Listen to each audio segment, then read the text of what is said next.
All right, good morning, everybody. March 11th, Wednesday, and 10 a.m. sharp.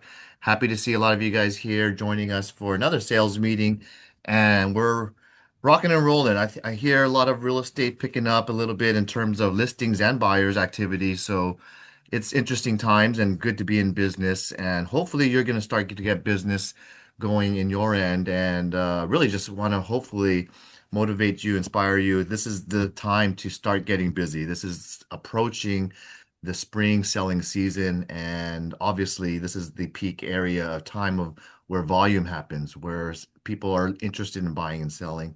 And this is truly the really the time for you to reflect, reach out to your clients, talk to them about what's going on in the industry, the news, the mortgage rates, the new legislation, FinCEN. There's all these different things for us, giving us ammunition to talk about and why we can help them with whatever it is that your clients are looking for in terms of buying, selling, investing, and whatnot. So, I'll share a lot of other details, economic stuff coming up. Well, obviously, we want to thank and appreciate and give an opportunity for our affiliates to share a little bit of what's going on in your industry. So, I see here we have Jaden with Elite Group. Jaden, you want to go start us off first this time? Yes, I will. Hi, everyone. I'm Jaden with LA Group Home Inspections. I'm just reminding everyone of what we do. We offer more than just a standard home inspection. We also offer mold and indoor air quality testing, commercial sewer scope, pool and spa, roof certifications. We try to make it as easy as possible for the agents. And if anyone ever needs any pricing estimate or have any questions, I'm your go to and I'm happy to help. And then I'm also just wanting to put it out there. We're hosting a hands on AI training class for agents on March 20th, and that's going to be in our office in Rancho Cucamonga. It's free for all agents, and I did leave some flyers in your guys' office if you guys wanted to sign up for that. And then I will leave my information in the chat. So if anyone wants to reach out, please do. Thank you. Is that AI class only on live or will it be offered for online participants? It's live, only Live live. only. Okay. There's a flyer on our brochure. Yes. I'll try to pull that out. Well, I'll first next introduce Sandy Franco and then Angie, you'll be right after that. Sandy, you want to go up? Yep, sure do. Good morning, everyone. Angie and I are together today, pretty much as usual. I'm here to remind you guys that you are a CRESS office. It is super important as the listing and the buying side that you make sure that you have CRESS warranty and NHD on all of your transactions. The NHD report is going to provide your sellers with $25,000 worth of E&O, and then when you also get the home warranty, when you're the listing agent, you just made that $75,000 of E&O for your sellers. So don't leave money on the table. Don't leave benefits for your clients on the table. And Kelvin's right. This is the selling season. If you need door hangers, if you need bags, if you need your farm twig, that's Angie. But we're here to help you guys be successful because we're not if you're not. So, needs. So I'm going to throw it over to Angie now. Thank you. There, take that. Okay. Hi, Kelvin. Hi, Dynasty family. It's Angie, First American Title. Let's see.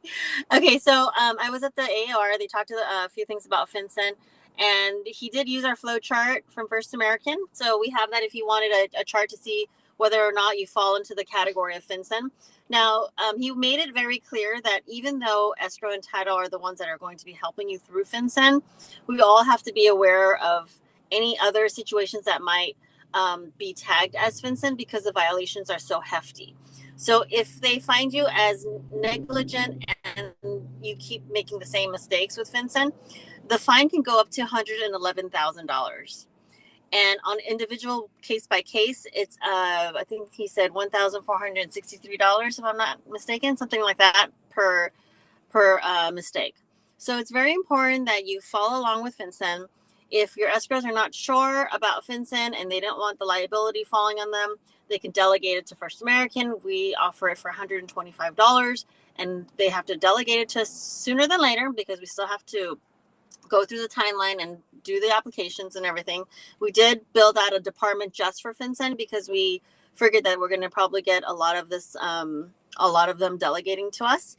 So the other thing he talked about was even when you're doing transactions that could possibly be like a for sale by owner or a relative to another relative or your individual self into a trust or an LLC, all of those can be, you know, part of FinCEN. He also made a he also brought up a good point with HOAs. So he says that he has an HOA in Hawaii that he's part of, and they pay like $4,000 or $6,000, but because there's money involved and it's an entity, because HOA is an entity, that also falls under FinCEN. So just because you think if it's all cash in an entity, it tags under FinCEN, there are a lot of surprises that can fall under the category of FinCEN. So you want to make sure you're reporting things correctly. If you're not sure, reach out to a specialist on FinCEN, because if not, you might be hit with a violation of either $1,400 or even up to $111,000. So that's not good. So I think that's all I can remember from the talk that he had. He had a lot of different slides, but I know that he also is going to be sharing that information over with Michael and Andrew at AR.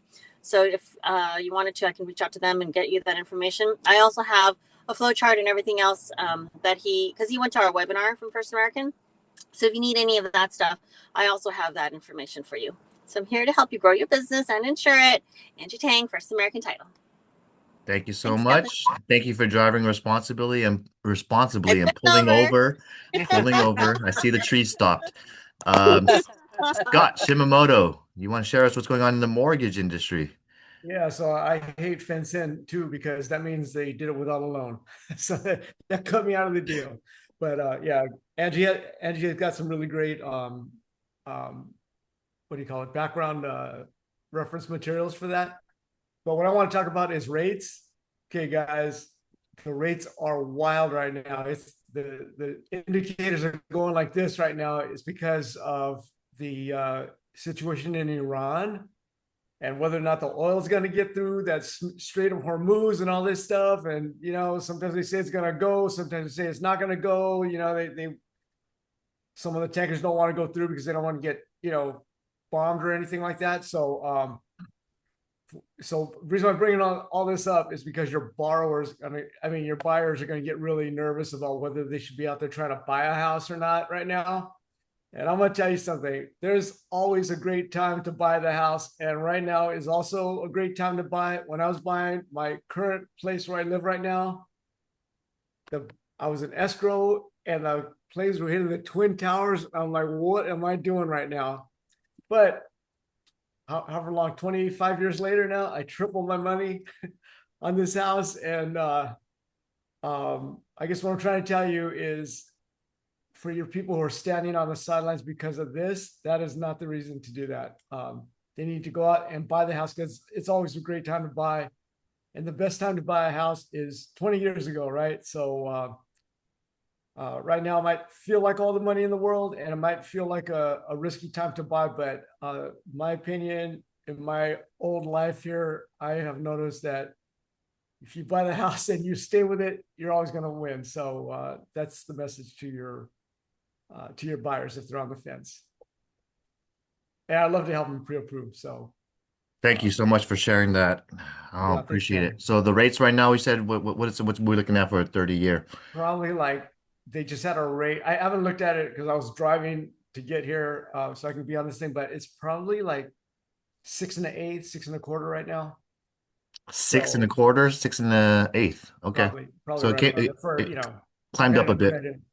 Yeah, I mean, it's still in the, you know, it's not like where it was last year at 7 or whatever, but so it's good that way. But hey, you marry the house, you date the rate, get the house Correct. the way it is now, and then refinance later. Okay. Thanks so much, Scott, and all the affiliates for joining us today. And Scott put up a really good point regarding how the conflict going on in Iran is going to impact the whole entire globe. And there's a lot of people, not just in America, but just a lot of people who are just not aware of what's going on in the situation behind things. But definitely this has global ramifications to everyone. Okay, and why is because that Strait of Hormuz that we're talking about is where the majority of the oil flows from the Middle East and the Gulf countries to US, to China, to all the other countries out there. We there's a lot of activity going on that the US and our military is trying to protect that strait and keep it open. I think just the other day, yesterday, Trump just tells all of the commercial ships just have some balls and go through that strait. I think that's the exact quote he said they need to grow a pair and just go through. They're not technically going to be physically. I think they denied access to a commercial ship where they were not going to escort that ship through. And you can see how not it doesn't just impact the oil prices at the pump. You see it here in America. Yes, prices have risen. I don't know what near almost near $5 a gallon, and the barrels of oil had a very wild, volatile swing. If you're following the markets, it jumped all the way from from 50, 60s to 120. It went all the way back down and went right back up again. And that's because the conflict in Iran is really a misinformation of news going on. And our president and Israel, everyone's flip-flopping. Everyone's saying the war is going to be ended soon. Oh, we're still not really there's still missiles and various drones being sent out. And yes, Iran has been hammered hard to say the least. And they've hit a lot of the targets, and Trump saying there's not enough we hit all of our targets. So, he's trying to de-escalate things, but I feel that he's just trying to pump up the markets. I feel that he's just trying to keep everyone hopeful.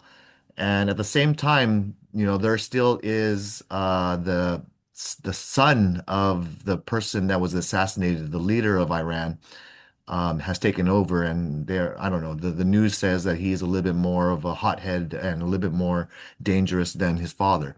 So I Plus, don't they killed his anticipate. dad too, right? They killed his dad. Yeah, they killed his dad and entire family and Yeah, so and he's not going extended to be family, happy. and there's a lot of stuff that I'm not going into the details because the news reporters probably know they know a lot more of the nuances that are really stirring this. But why would the U.S. go into this conflict in the first place? Why are we involved in someone else's war is what most people are thinking. And there's people for and against it. And all I'm just telling you is that as me as an economist, I'm looking really at the ramifications. Borrowing money is going to be more difficult. You can see it priced into the mortgages in which we're seeing an increase in the rates as opposed to just a month before this whole conflict started. So borrowing money is tougher. Private capital has now diminished significantly. So all the lending and private capital and institutional money, they've been also impacted. You've seen stock market devaluation instantly, just the news of the war and the conflict, and a lot of people have probably suffered maybe somewhere in the 5 to 9% devaluation of their portfolio. Don't forget, U.S. stock market is one of the strongest markets to park your money, and it's relatively a safe investment and with this and that. And a lot of the Gulf countries and all the rich UAE and all of the oil billionaires and mega millionaires are invested in the US markets. So when there is a conflict going on and when there is a lot of these battles of uncertainty, that is the key thing that the stock market doesn't really like. Uncertainty, volatility, whether there's going to be oil, because energy is one of the biggest factors of why U.S. is involved in this whole conflict, is because we need to preserve and have energy for us ourselves and for delivering to other countries. But ultimately, I just feel that you should be monitoring this because you should be aware that this may not end soon. This may not end quietly.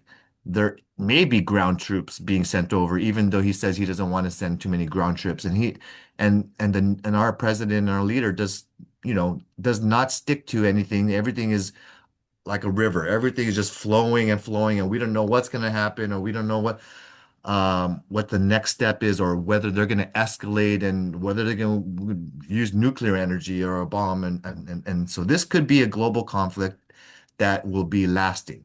That's all I really want to make sure you're aware of, and the inflation that's going to occur because as a result of this.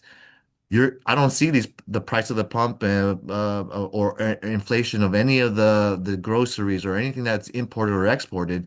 It doesn't seem to be going down. It's only going to be more and more expensive in terms of dollars. It's only going to be more expensive to have the same amount of goods that we're going through. And there's a lot of money and debt that the Treasury is building up. I read one statistic recently in the news yesterday that the US, because of the Department of Justice, ruled against the tariffs as illegal or unwarranted from President Trump. The government needs to refund all the tariffs that we charged to like 2,200 different big companies. So those tariffs that we received as income reported on the 2025 balance sheet on the Fed now has to be refunded with interest. And therefore, our debt of America is now even greater than the spending that we've had even during the Obama years, during President Trump's last term, as well as Biden's term. So our balance sheet on the Fed was going to have a lot more debt built in. So that's going to only lead to devaluation of our currency, of the dollar. There's so much money being printed, they're taking on so much debt, and we're paying so much interest on our debt that the dollar is weakened. And that does not have any solution in the near future, even though the US dollar still remains to be the global currency. Okay. And that is even being threatened by, Bitcoin or any of the digital coins, even by China. There's a lot of stuff that we need to be kind of paying attention to. And how will that affect real estate? And how is that going to happen? Well, I do see real estate as a whole. There's a lot of uncertainty in terms of Californians, and I do see a lot of landlords and property owners considering and parking and probably selling their multifamily assets or their empty office spaces or their warehouses that don't have as much activity or tenants interested. You're seeing some softening in commercial real estate. And that's something that I feel is really trying to have a ripple effect on the greater real estate valuations. So be mindful, okay? Watch what's going on. I see businesses are not doing as well. So you're starting to see a lot more businesses trying to close up shop and trying to find a buyer. I'm hearing a lot of people just barely surviving month to month, not making great income. So a lot of businesses aren't doing too well specifically towards California. And the large institutional, the data people in Silicon Valley, you're seeing a lot more exodus where they're going to be parking their main facilities and their distribution channels, and they're probably moving it out to other states. But at the end of the day, I don't want to be so doom and gloomy, but Long Beach and the whole Southern California ports still remains to be where the vast entire western region of the US, everything is imported, exported still from Long Beach, as well as so that to me there still is going to be activity. We're still going to be a prime state. There is still going to be what's called holding our ground in terms of price and valuations, because even though there's a lot of companies moving out, there's still a lot of population here. There still is demand to be living in California, even though globally or across the rest of the nation, there's going to be a lot more just rising costs and price. It's going to happen everywhere because the currency is still the same dollar. So as far as that, that's my little spiel about how the global conflict is impacting. Anyone have any comments about that from your end? Anyone want to talk about how you feel. What's your take on this? If not, let's go on to the economic news. All right, let me start sharing my screen. And thank you all for being here. Got a couple more popped in. We have the CAR report. And so it does say a softening economy and the recovering housing market is complex. There's no straightforward answer. It's a very mixed signals going on. So payrolls are falling sharply in February. There's surging oil prices, and it's a lot of what we talked about. But the housing sentiment still appears to be relatively positive as compared to a few weeks ago. And we're really monitoring the situation geopolitically, what's going on in the near term. So we see the jobs report just came in. It's lower than expected. So that's not good. If jobs and unemployment is rising and I think Oracle just fired, I don't know how many, 20,000 people. Anyway, they really needed to reduce their sales force. And there's a lot of other companies downsizing and replacing their workers with AI or other cool technology tools. And so what this means is if employment is falling, that usually leads to the Fed considering not reducing the federal funds target rate. It's hard for them to uh, uh, it's really hard for them to bring down the interest rates. Okay. So retail sales dipped last month primarily due to the decline in auto and gas stations. And what this is kind of signaling to us is people have only so much disposable consumer spending that they can afford. They have to pay their mortgage or rent. They have to pay their food costs. And with every single, consumable, there's not much left over. There's hard for anyone in California to build any savings. So you're seeing a lot of retail savings, less disposable income being spent on, optional activities like entertainment, like movie tickets or sporting events, like even maybe beauty or other non-essential services and goods. So people are starting to save. They're trying to crunch down. They're not building their savings. They still have to pay their credit card bills and all their obligations. And so you're starting to see a mindset shift towards savings versus spending. So the housing supply gap is really widening in 2025. We're seeing that households really it's the larger differentiating between those who have, which is property owners, versus those who are renting. That dichotomy of upper class and lower class still remains to be a strong and widening gap of those who have and don't. So to me, it's crazy. I think the median home price of California was upwards of 900,000 plus.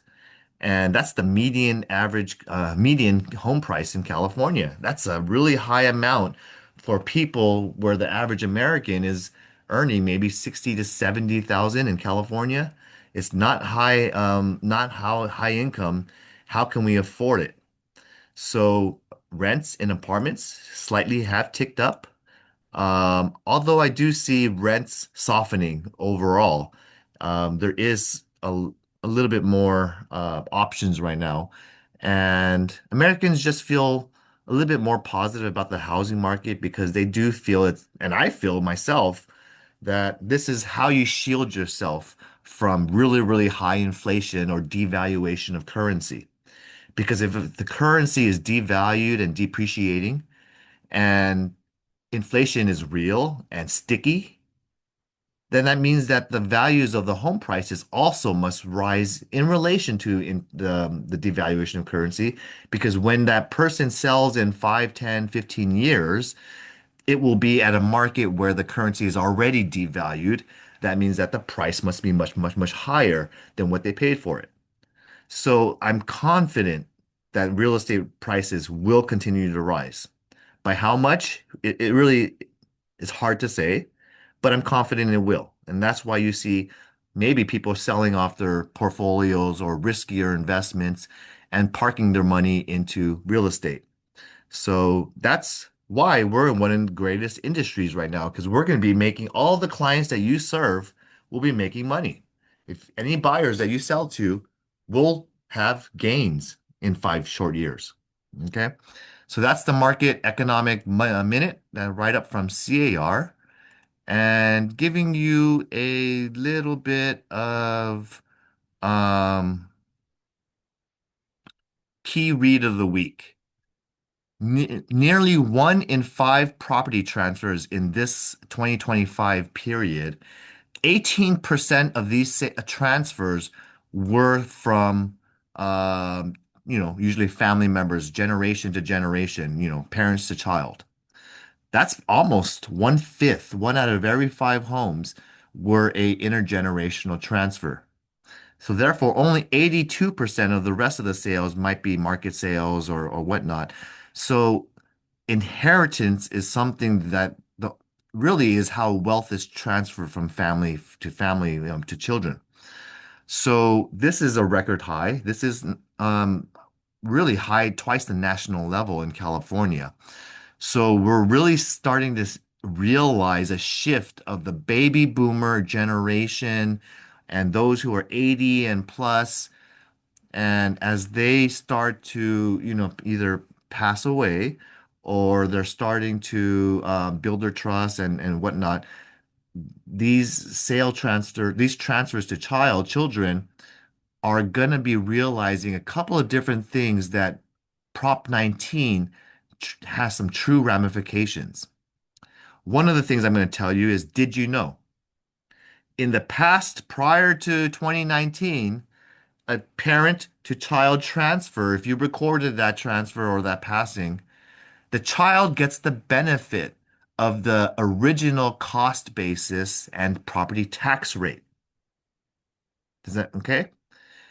Today, because of the new Prop 19, that child must move into that parent's house in order to keep and preserve that tax rate. The law says the moment they move out and find a new primary residence, that cost basis and property tax rate must change to whatever the assessor wants to market it at as market value.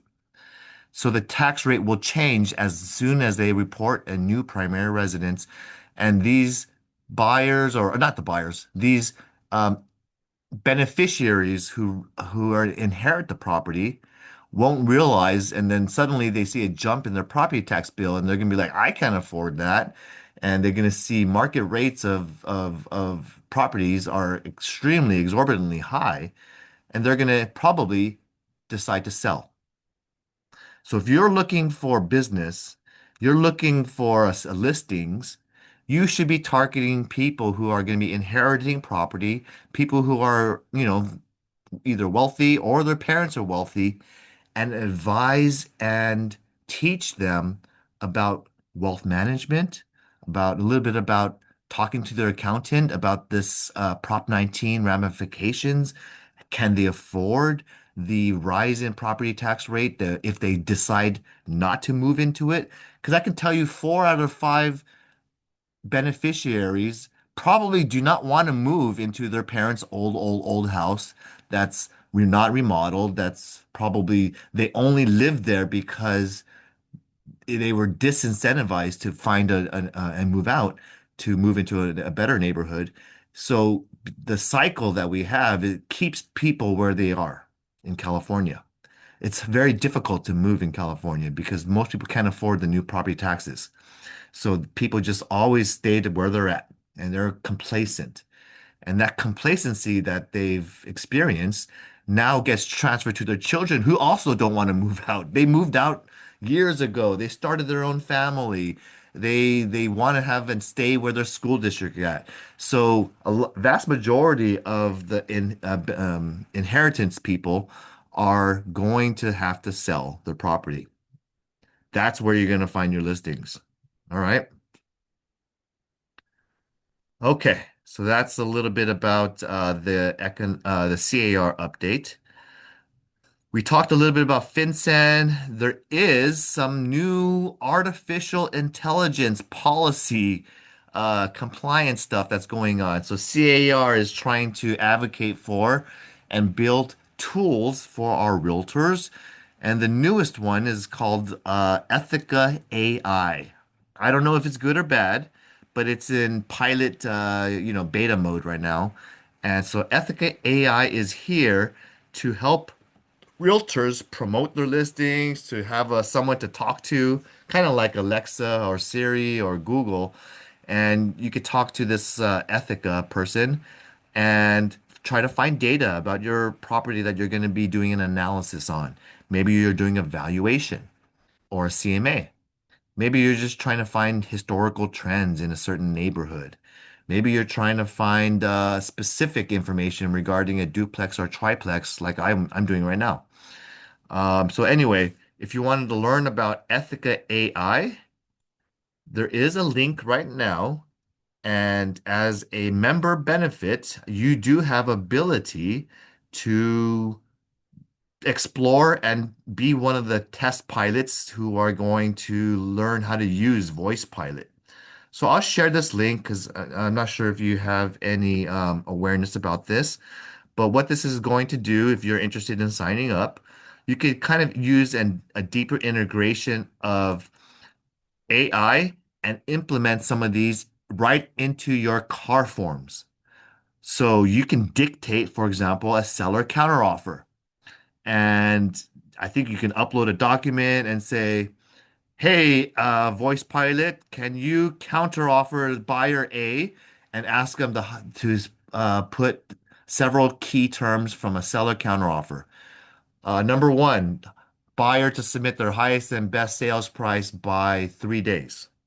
Number two, property to be sold as is condition and buyer to conduct any and all due diligence during 12 days from acceptance, contingency period.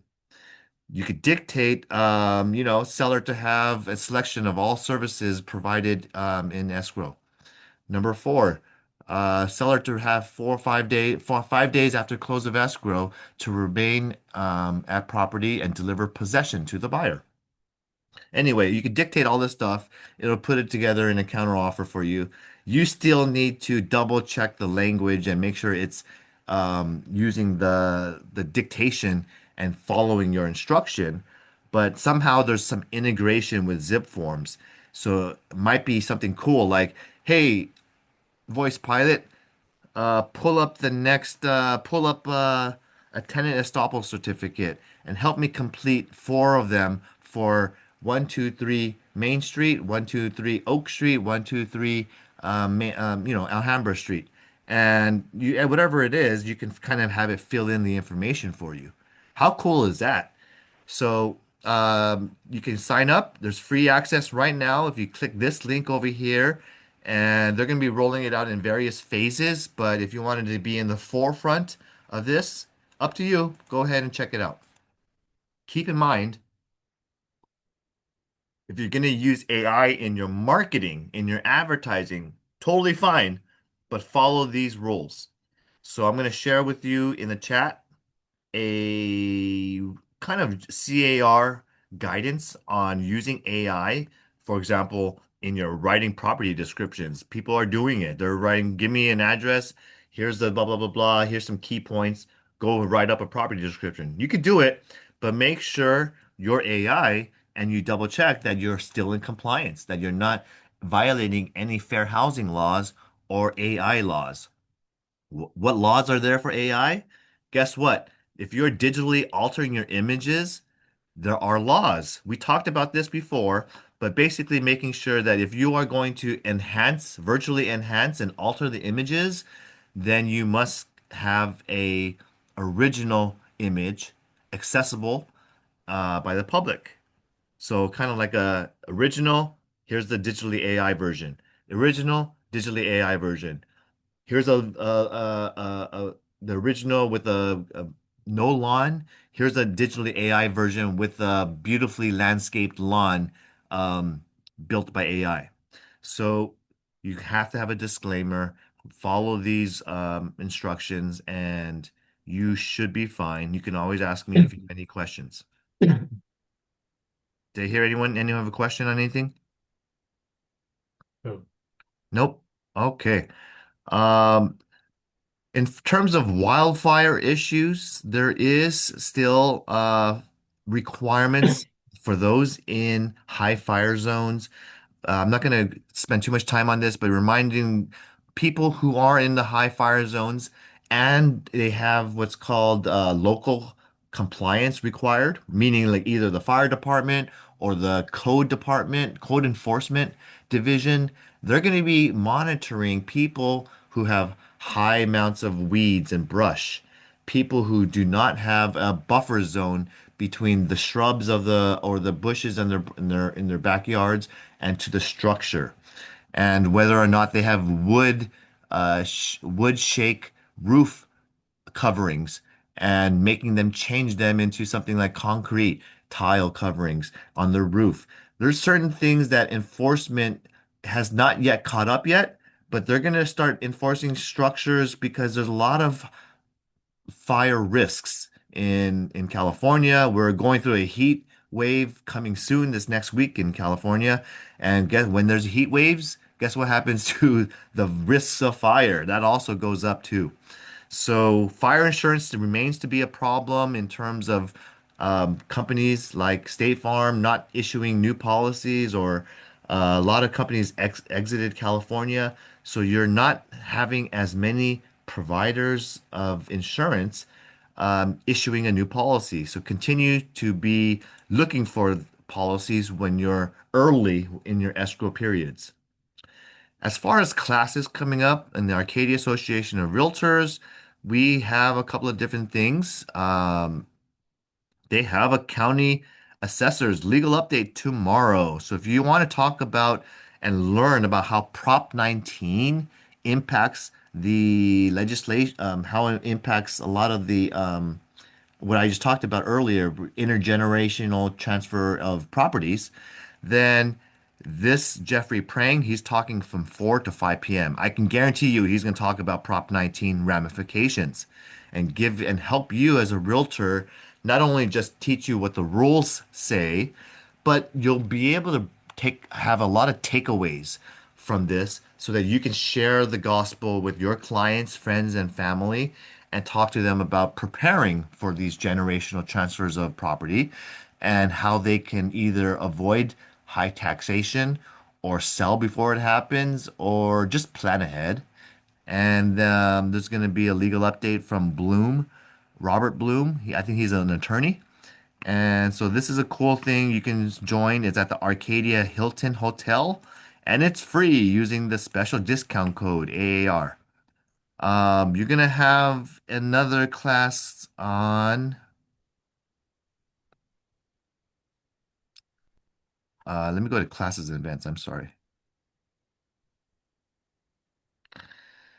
Commercial.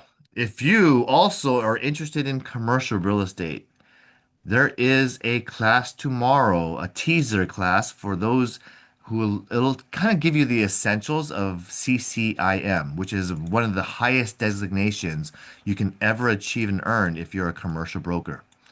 So if you want to learn about this, and they're going to kind of introduce commercial real estate to you and hopefully motivate you to get into office buildings, industrial shopping centers, and or 5+ unit commercial apartment buildings. So all of this stuff is going to be helpful in your career in real estate. Check it out, 10 a.m. tomorrow. They also have, we talked about Jeffrey Prang coming to the Hilton. I think you definitely should check this one out. This one's to me is a bigger, one of the bigger events that they do. And there's going to be a Spain and Portugal of Iberia. This Iberian Peninsula class is going to teach from the Global Committee where we have ambassadors from Coldwell Banker, Global Luxury coming over and teaching about how real estate is done in Spain and the Iberian Peninsula. So they'll kind of give you how the real estate process works over there, kind of teach you a little bit about their business and industry and opportunities there as well. And cool to get just have more global knowledge. Here's another detailed class on Prop 19. So if you want to learn about that, here's another class about how that real ramifications are going to impact you. And this one will have a representative from the county clerk's office. Asset preservation and 1031 over here. Cloud CMA, that's something I always use in every deal I do. I do an analysis. So hopefully you got to learn from Cloud CMA and how to do just do a proper valuation is a really good idea. And I'll have that on my one of my upcoming keys to success. So let's do a Cloud CMA. I haven't done that one, and I've been requested to add that one into the next class. And paper shredding day. Yay. So coming soon, right on the tax deadline, you get to shred all your old papers, up to 4 boxes per person. Okay? All right. And then understanding the new RPA next month. If you want to learn the RPA class, here's a great purchase contract training class. The West San Gabriel has some classes coming up as well.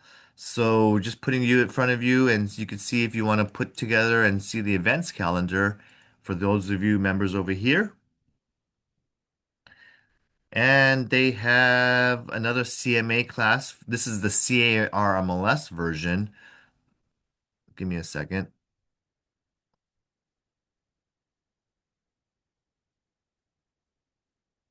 I accidentally went back. And I like the other view. We have Lawrence Lee giving a tax assessor's update. Wow, that's today. So it's going on right after this Zoom. And if you wanted to join, there is what's next?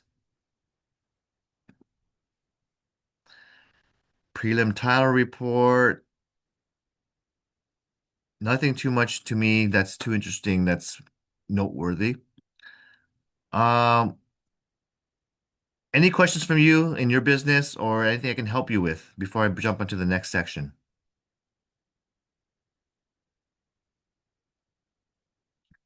Glad to see a lot of you guys for the first time or newer agents joining us. So thanks Arthur, Chris, Jung, Drew, Lorena, Helen. You're staying on to let me finish off with our sales meetings and listings going on. And Lucy, hi, I see you there too as well. I'm sorry. So I'm gonna go into our newer active listings.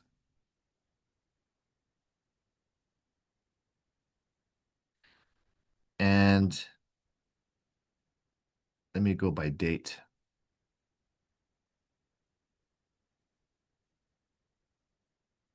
Okay, new listings. We do have, actually, I do have, let me make this larger too as well. This is my new listing. 5650 Noel Drive in Temple City. If you have any clients, investors, people looking for a good cash flowing property, this is an ideal candidate for you and your clients. It's a 4 unit fourplex with currently producing, I think I have in here 7,000. Anyway, take 84 420 divided by 12. That's your income. Okay. So total these out, it's roughly 7,000 something. And that is going to be uh, probably producing somewhere around a 4% cap rate. And this is built 1953. It's in decent, good tenant grade condition. And this fourplex has 4 parking in the back. It's in a great area right here from Temple City schools. It's priced appropriately. I did all of my homework and research on this analysis, and it's got a decent lot size. If you want to see some of the photos, you can see here the lawn is nice and green. I didn't manipulate any of this. This is what you see, is what you get. So this fourplex has access from two on this side, another two on the other side, and good tenants, all paying, all current. And you can see I wrote up the description. If you ever have any income properties in the future, I like the way I write mines. You can copy my descriptions, okay? But we have two bedrooms, one baths, and we have another two one bed, one baths, and listed by me. And let me know if any questions. Do not disturb tenants. Go ahead and just drive by, go direct. Alrighty, that's my new listing. Bring it to your investors. It's a good deal. When we have Zero Hilldale, La Cañada, Flint Ridge. This is just under 700,000, and you get its parcel, which is 11,214 lot size, very close to the 210 freeway and Monroe's section. Just brand new on the market with renderings for carving out your own beautiful new construction and building out your own dream estate. As you guys know, La Cañada Flint Ridge has one of the best school districts in all of California. Blue ribbon, this and that. They've got one of the most distinguished schools. You can probably build something similar to this rendering. Obviously, you're going to have to get your own architect and designer to build it out exactly as you want. But I would love to live in something like this. You got awesome views right here off of your balcony views and full glass walls. That's really cool. So you can build out this really cool property, and they'll be right near Descanso Gardens, local mountain trails. Talk to Daniel Wong if you have anyone interested in his new listing. Okay. Digital rendering, illustrative purposes only. Awesome. He's starting to use some AI into his builds. All right. We have 5837 Oak Avenue in Temple City. This is a threeplex right here, a block away from Coldwell Banker Dynasty's Temple City office. This threeplex is 2872 square feet with a over 7,100 lot. And this is my listing as well. So this is selling. You can see here a single family front, and you got a duplex in the back. You got plenty of parking back here. These are two beds, one baths in the back, and our front is a three bed, one bath. This triplex is performing and cash flowing strong. So if anyone who wants to buy into Temple City and multifamilies, you can introduce them to both this listing here on Oak as well as my other listing on Noel. Temple City Schools, you have an cash flowing property that is generating what's this on a month? 7,000 and change as well. So there's two times 1,900. So that's a 357 subtract two. It's 7,000 exactly a month. And you have three separate meters of gas and electricity. This is ready to go. Not much to work on except collect your rents and hopefully pay me the full asking price or more. So talk to me if you have anyone interested. This is also drive-by only. Okay. 637 Fernfield in Monterey Park. This is Helen Ma's new listing. 938,000 gets you a cool four bedroom right here near Atlantic and Riggin, which is a pretty prime area. Very convenient access to the 60 freeway or those who want to go drive to downtown. Brand new on the market. This is going to have open house on Saturday. And Helen has a very nice, partially remodeled home, newer flooring. It's got recessed lighting, very beautiful kitchen over here with a large center island with quartz. You look at that nice bathroom over here. You got organization, love the mirror. So the photos are great. You have remodeled bathrooms, lots of nice natural lighting. And this is also has a bonus studio. I believe the garage has been converted into a studio with a bathroom. So this is a very gorgeous little decking out here built for exterior enjoyment or entertainment or barbecues and bringing over friends. And then the studio is right here in the back with, I think she said guava trees. So read out this description, new wall, new flooring, a lot of this and that. Great for anyone looking to be in Monterey Park and get a four-bedroom for 938 plus a bonus studio at the rear. Congrats to Helen. I'm sorry, this is Grace Hua. I'm so sorry. Grace Hua. 16816 Elger Avenue in Torrance. This is 1,048,000 for a three bed, nearly 1,500 square feet home on a big 8,000 lot. It's got great curb appeal. You can see here from the driveway and the luscious green front yard lawn and the nice big kitchen, country style. Got some nice views. It's a irregular a lot size, but they probably have a good floor plan to maximize how the layout is. Really recently remodeled. And congratulations to Jerry and Connie Baker for their brand new listing. I believe you don't have to spend any time selling it because they've got a lot of activity the first open house weekend. This should be heading into escrow soon. 2814 Idell Street, LA. 1.25 million gets you this duplex. It's a 1694 square feet, and this is in Cypress Park area. So see and talk to Gilbert Del Toro if you have anyone interested in this remodeled duplex. This is Gilbert's project, so I know he did some of the work inside this as a contractor. You got a craftsman front, beautiful interior, nicely staged, and you got ceiling fans. You got an open floor plan with a nice little beam to get that going. Into the kitchen, it flows right in. Remodeled, brand new appliances. This is the blue little tape that you can see is brand new, and it's got probably newer windows right here. Remodeled bathroom, tile floors, and ceiling fans and the 9 yards. So talk to anyone looking for a duplex in this section of LA. Detached. So that's a good key factor.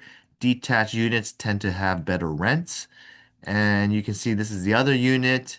It's also got a nice little kitchen over here. It looks fully brand new. Check it out. Talk to Gilbert. Anyone looking for a duplex? And we have 1352 Fairgrove in West Covina listing. 435,000 gets you this nice condo for two beds, 809 square feet.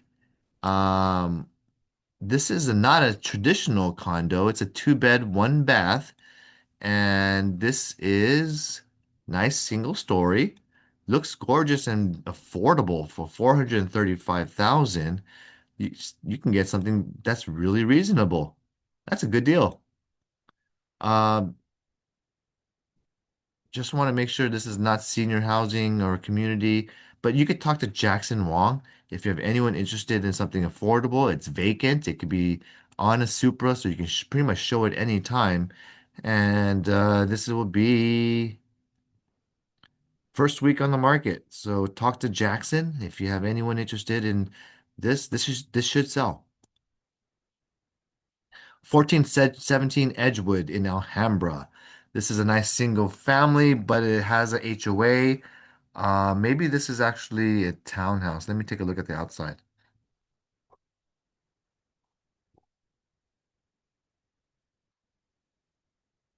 So 3150 for rent. And this is a nice Alhambra rental. Three beds, two baths on a big 10,000 lot. This probably has another unit that's also being rented out as A and B.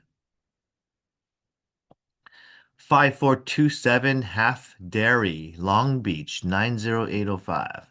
1900 for a month for this rental. listed by Edgar Contreras, and he has a nice little one bedroom, one bath studio, 1900 per month only to live in Long Beach. It's got a bathroom, this and that, and washer and dryers, garage, basketball court over here. So it's remodeled and nice little property for rent. 2720 Durfee in El Monte, 1.68 million. It's got a big 24,000 lot size. This is two contiguous parcels together in El Monte where it's probably zoned. What is this zoning right here? Mixed manufacturing. Yep. And talk to Henry Liu if you have anyone interested in this manufacturing potential double lot. And you can see here, there's the views and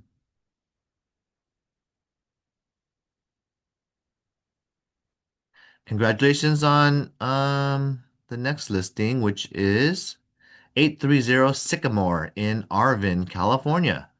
For 143,000, you can get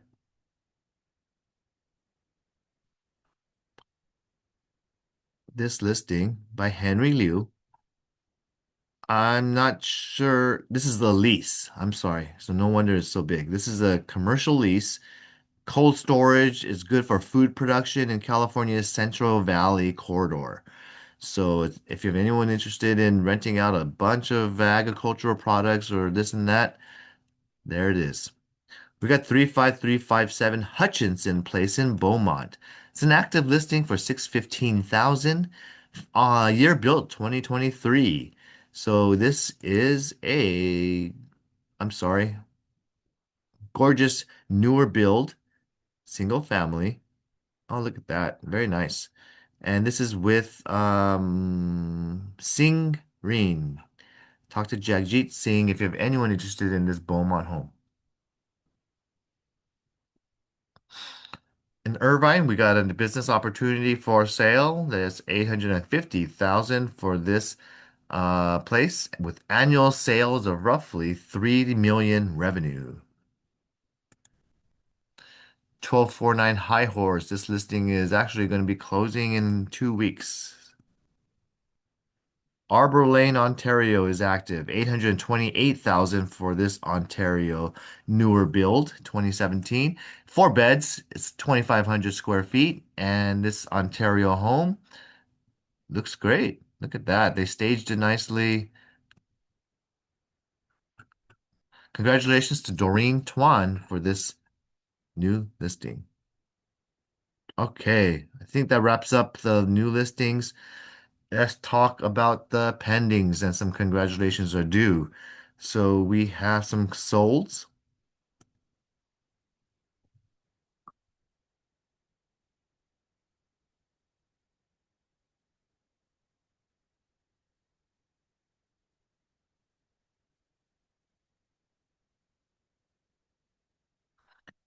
2627 Doreen Almonte just closed. This is Daniel Wong's listing. He just closed this one out. So talk to him. Oh, no. Congratulations. He got full price on this one. 4919 Wilmont in Temple City just got pending. So great job there. 6163 Briarcrest in Lakewood just closed. I believe this is Jerry and Connie Baker. And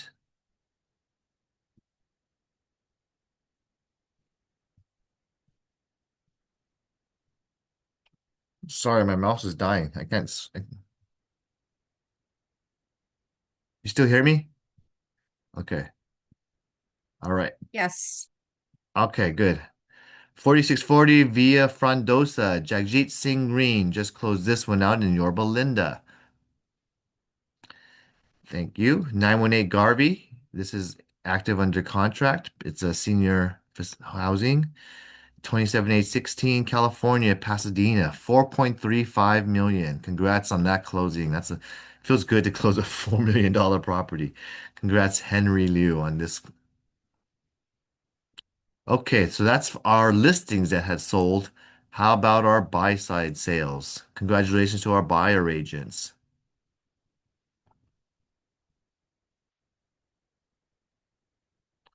And let me get this sorted out by date. We just sold Arrow Highway, space number 55. This is for 375,000. Our client got this gated community ended condo. Congratulations to Lorena Leung. She's been here on the call today. Awesome to her and her client. And next up, this is Doreen. 14182 Leaston in Westminster. This is a 905,000 purchase where our buyer agent got 40,000, 44 under asking. So good negotiations. Kathleen Wong, congratulations to you and your client getting this one sold. 200 East Bay Street, Unit C in Alhambra. This is a 715,000 closing, a 3-bed, just closed right now in Alhambra. Congrats to Kayla Liu. 657 Meridian in Alhambra just closed for 1.18 million. 3 beds in Alhambra, not bad. And it was in good remodeled condition. So congrats to Daniel Wong on his closing. 5054 Collis Avenue in South Pass. Our buyer paid 210,000 over asking. So in South Pasadena, don't forget this is right up in the hillside area where you get really serene living, quiet privacy. So our buyer got this. Congrats to Amy Toe for her and her client.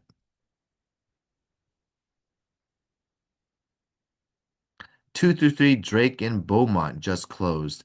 555,000. Congrats to Alicia Valencia. And that one just closed. That's it for our sales activity in terms of business. I hope you get something on here on this list added as a active listing and sold. So get busy, get hopefully you can get some um, spring selling business in under your belt. As far as sharing my screen now, is any questions or anything I can help you with in your business before we end today's sales meeting?